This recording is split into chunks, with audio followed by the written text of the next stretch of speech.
আসসালামু আলাইকুম। আমার হাতে বরাব দেখতে পাচ্ছেন, এগুলো চলে যাবে এখন কুমিল্লাতে। এই বরাবগুলো নিয়ে আসলাম, হাতে ককশিট দেখতে পাচ্ছেন। তারপর দেখতে পাচ্ছেন আমার হাতে একটা কস্টেপ আছে। এগুলো হচ্ছে পলি ব্যাগ, যেগুলো দিয়ে আমি প্যাকেট করবো। এই সেই বরাবগুলো এখন আমি লাঠি দিয়ে বাইরে বাইরে ভাঙতেছি। ভাঙার পরে দেখবেন এগুলো কত সুন্দর করে প্যাকেটিং করে। এই যে দেখতে পাচ্ছেন আপুর জন্য লাল মুরগির চামড়া, লাল মুরগির পা এবং ঘিলা কলিজা এগুলা প্যাকেটিং করতেছি। তো দেখেন একটা পার্সেল রেডি করতে কতটা পরিশ্রম হয়। একটা পার্সেলের তলে প্রায় 1000 টাকা খরচ হয়, ডেলিভারি চার্জ সহ। আমি কিন্তু আপনাদের থেকে নিচ্ছি মাত্র তো 700 টাকা, কার থেকে 800 টাকা ওই রকম। এখন দেখেন এই ককশিটটা কত সুন্দর করে আমি র্যাপিং করব।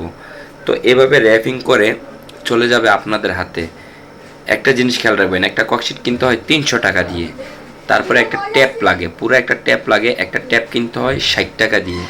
তারপরে যে ডেলিভারি চার্জটা কিন্তু অনেকটাই বেশি, 600 থেকে 800 টাকা। তো এই মালটা রেডি করতেছি আমি কুমিল্লার জন্য। তো কুমিল্লার আপু যখন মালটা হাতে বুঝে পায় তারপরে টাকা দেয়, আর অগ্রিম দিতে হয় 300 টাকা।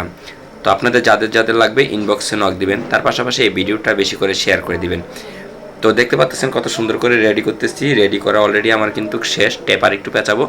এই যে দেখতে পাচ্ছেন আমি রিক্সাতে করে চলে যাচ্ছি কুরিয়ান সার্ভিসের অফিসে। তো অবশেষে দেখেন যে পার্সেলটা কত সুন্দর করে রেডি করেছি আমি।